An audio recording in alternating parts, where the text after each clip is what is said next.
My husband, Robert, and I met as high school classmates.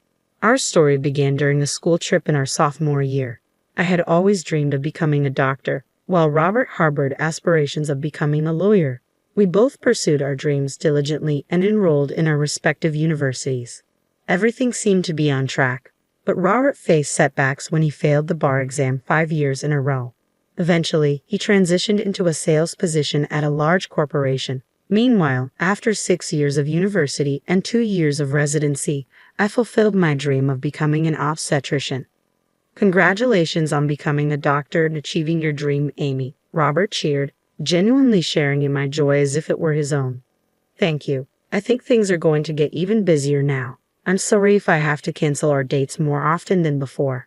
During my residency, I was called in for emergencies several times, and now as a full-fledged obstetrician, the responsibility is even greater. Babies come on their own schedule, so I have to be ready 24/7, 365 days a year. There won't be much time for dates or anything like that, I said, feeling guilty as I explained to Robert. To my surprise, he replied, "So why don't we just get married?" Huh? Get married? Yeah, that way we can always be together. You can go to work whenever you need to. If we have a child and you suddenly have to go to work, I'll support you. Surprised by his unexpected proposal, I found solace in his comforting words. I remember tearfully responding, "Thank you, I really appreciate it. Being an OB-GYN is unique. It's about bringing life into the world. While we treat illnesses too, there's a joy in this field that's unparalleled. It feels like my true calling. I'm 35 now, and I've been practicing as an OB-GYN for 9 years.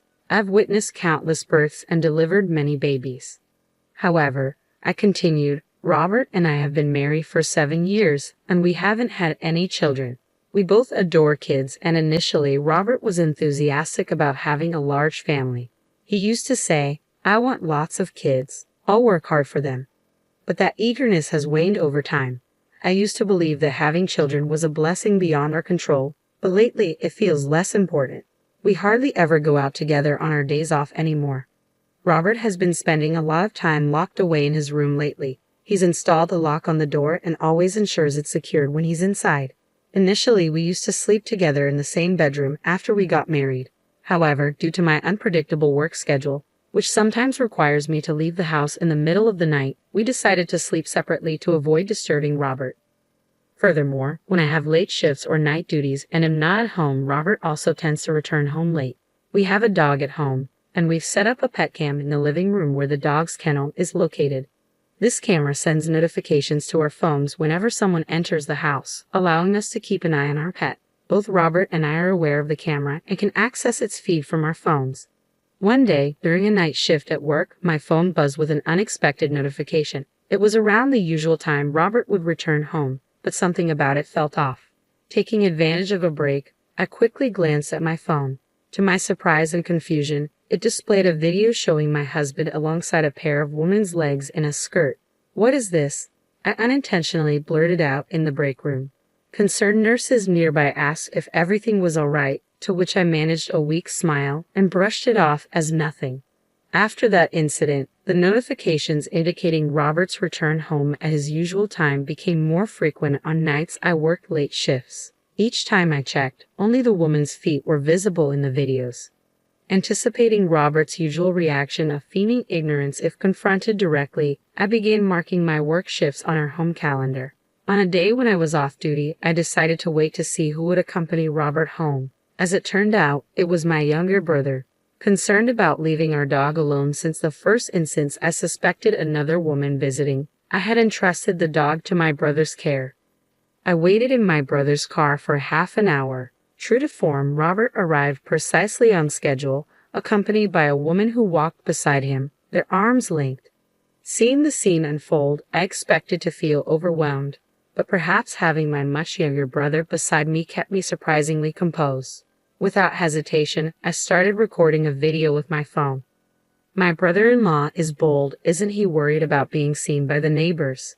my brother remarked once I finished filming the two of them entering comfortably through the front door. "Yeah, there must be people watching. It would be strange if there weren't," I replied, nodding in agreement. Glancing around, I noticed it was rush hour, with neighbors returning home. Working irregular shifts, I hadn't previously noticed this, but it suddenly dawned on me that this was the typical time for people to arrive back home. That night, I stayed at my brother's place, enjoying time with my beloved dog before turning in for some sleep. The next day, I decided to pay a visit to a neighbor whom I trusted and shared a close bond with. I asked about Robert and the woman I had seen with him. It turned out that the neighbor had also found the situation suspicious and had inquired about it. Robert had reportedly explained that she was his sister, a response that the neighbors accepted, knowing that I also had a younger brother. With this additional confirmation from my neighbor, I began contemplating when to broach the topic of divorce with Robert. Just as I was pondering this, a familiar face appeared unexpectedly in my consultation room, issuing a warning. "Thank you in advance," said the woman who entered with a worried tone, whom I suspected to be Robert's mistress. Suppressing a gasp, I quickly composed myself. Switching into professional mode, I calmly stated, "Congratulations, you're 8 weeks pregnant." "Really? That's wonderful, doctor. Do you think it's a girl or a boy?" she asked eagerly. "We can't determine the gender yet, but everything looks good at this stage," I assured her. "Oh, I hope it's a girl. He really wants a daughter," she murmured softly, gently caressing her belly. Without prompting, she continued, "I'm not married yet, but now that I'm pregnant, I'm thinking of persuading him to marry me." "Is that so?" I responded tactfully, careful not to upset her. "Actually, he finalized his divorce just 2 months ago. Traditionally, they say you should wait 100 days before remarrying." "Really?" she replied, surprised. "Is your boyfriend, the father of your baby, here at the hospital today?" I inquired. "Yes, he's waiting for me in the car," she answered. Her face lit up with joy. I informed her that I would like to speak with him as well. With a smile, she left to fetch him. 15 minutes later, after attending to other patients in the meantime, I called her back into the room. As expected, Robert entered behind her. He awkwardly muttered, "Excuse me," upon seeing my professional demeanor. "What? Huh? Why is Amy here?" he exclaimed, glancing at the nameplate on the office wall. "No way. I use my husband's surname, not my maiden name. While many female doctors opt to keep their maiden names professionally, mine was uncommon and challenging to pronounce. In contrast, Robert's surname was the most common in the state, likely leading him to overlook it at the hospital. In my workplace, there were no other doctors with my last name in the department, so I used just my last name on the nameplate. Seeing Robert's bewildered expression, the woman looked puzzled. "Amy, that's me, right? We came in together," she said, confused. "Of course, I'm Amy," I responded, taken aback. "His lover's name is Amelia, so she must think she's Amy. But using the same nickname for your wife and mistress is beyond despicable." Caught off guard by his mistress, Robert stuttered, No, it's not like that." Sensing the need to clarify, I stepped in. "Amelia, my full name is Jamie. I also go by Amy." "What, Bobby? You been cheating, Bobby?" I couldn't help but find it almost comical that a 35-year-old man was being called Bobby in this situation. "Huh? Oh, I get it. You have her call you Bobby. Did you tell her where I work?" No. I completely forgot you work here," Robert stammered, clearly caught off guard. It appeared he either hadn't paid attention or never bothered to inquire about where I worked. Despite this, his mistress continued to confront him. "Bobby, who is this woman?" she demanded. No. Robert struggled to come up with an explanation. "Well, I'm not surprised," his mistress asserted. "According to what I've been told, Robert divorced me 2 months ago." Confronted by Robert's silence, I decided to clarify the situation for his mistress. "Amelia, I'm Robert's wife." "What, Robert? So you lied about divorcing her to marry me?" The mistress turned to Robert, incredulous. "It's not like that right now. Just please be quiet, Amy," Robert finally interjected. "What are you saying? We need to clear this up. You've been lying to me, haven't you?" I pressed, feeling the urgency to uncover the truth. I said, "Just stop," Robert replied, clearly flustered. It was understandable. Nobody could remain composed while being accused by their mistress in front of their wife. "When did your relationship with Robert begin?" I asked the mistress, who answered honestly, "About a year ago." "I see. So you were aware that Robert was married when you started seeing him?" "Correct." I inquired further. But Bobby told me his marriage was falling apart due to his wife's constant infidelity. The mistress defended herself. Even so, having a relationship with a married man could have consequences. I responded calmly but firmly. But he's already divorced, right? She asked, seeking reassurance. We're not divorced, Robert interjected, attempting to silence his mistress once more. However, his attempt only escalated their argument in the examination room. Several nurses noticed the commotion and entered the room.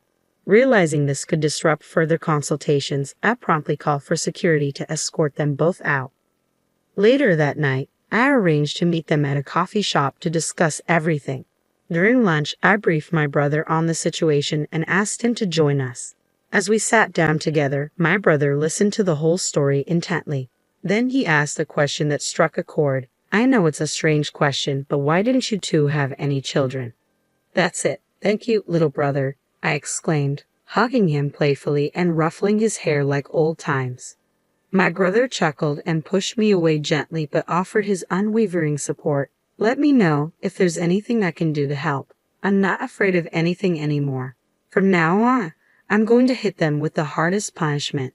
That evening, as we waited for Robert and his mistress at the coffee shop, they arrived and immediately accused me. You're having an affair too, aren't you? At these words, my brother spoke up. Long time no see, brother-in-law. How have you been? Huh? Brother-in-law? You don't mean? Robert stammered, confused. Yes, I confirmed. He was just a teenager when we got married.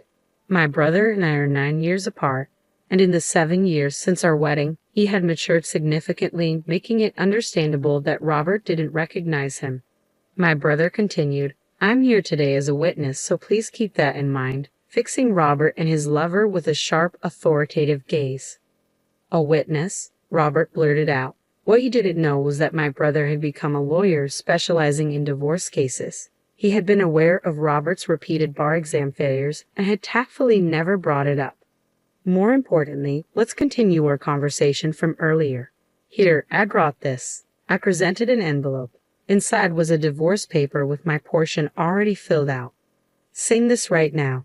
What a considerate woman bringing the papers herself, Robert retorted, now looking rather smug as he quickly filled out the papers.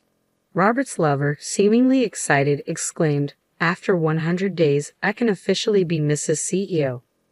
I immediately asked, Mrs. CEO, what are you talking about? Robert said he's the CEO of a top-tier company, she replied, while Robert's eyes began to dart nervously. Yeah, that's right, he mumbled. I couldn't help but burst into laughter. Seeing me doubled over in laughter, Robert's lover looked perplexed. What's so funny? Oh, I'm sorry, I said, catching my breath. Who did you say is a CEO? Robert is just an ordinary office worker, and the house is under my name. Also, there's no waiting period for men to remarry after a divorce. Upon hearing this, Robert's lover was livid. What, Robert? How many times were you going to deceive me? I've had enough. I thought you loved me. Well, I thought you were rich and had a big house. Otherwise, why would I fall for an old man like you? She retorted. Watching the two bicker, my brother and I couldn't help but crack a smile. Now, it was time to send my husband further into the abyss. I swiftly handed Robert some documents. What's this now, Robert? I asked bluntly, tearing open the envelope. As he glanced at the contents, his face turned as pale as a sheet. What is this? He stammered. Do you remember when we had trouble conceiving and got ourselves checked? This is the result from back then. I didn't mention it because I knew it would hurt your ego. Is this mine? He asked, trembling. Yes, it seems you can't have children. So it was the father of the child inside her, I wonder. I replied, my voice dripping with irony. I presented Robert with the test results from years ago. According to the results, he was infertile. I had kept this from him because I believed we could still be happy together, even without children. The other woman, oblivious to her surroundings, began to make a scene. I didn't know you were infertile. Wait, so it's not your kid? Maybe the test results are fake. She hit and snapped at him, yelling, If you're seedless, it's someone else's. I didn't know who the father was or was planning to marry you because you earned the most. Hearing that, my brother and I were left speechless. As the two of them continued to argue, we tried to calm them down, worried they disturbed the other customers. But they were unstoppable. My brother, Being a lawyer, began to explain their situation. "I will be demanding compensation from both Robert and his mistress," he stated firmly. The two of them protested, crying, "We don't have any money." But that wasn't our concern. My brother informed them that if they continued to complain, he would take them to court. Faced with this threat, they reluctantly agreed to pay. The next day, I promptly submitted the divorce papers and kicked Robert out of my house.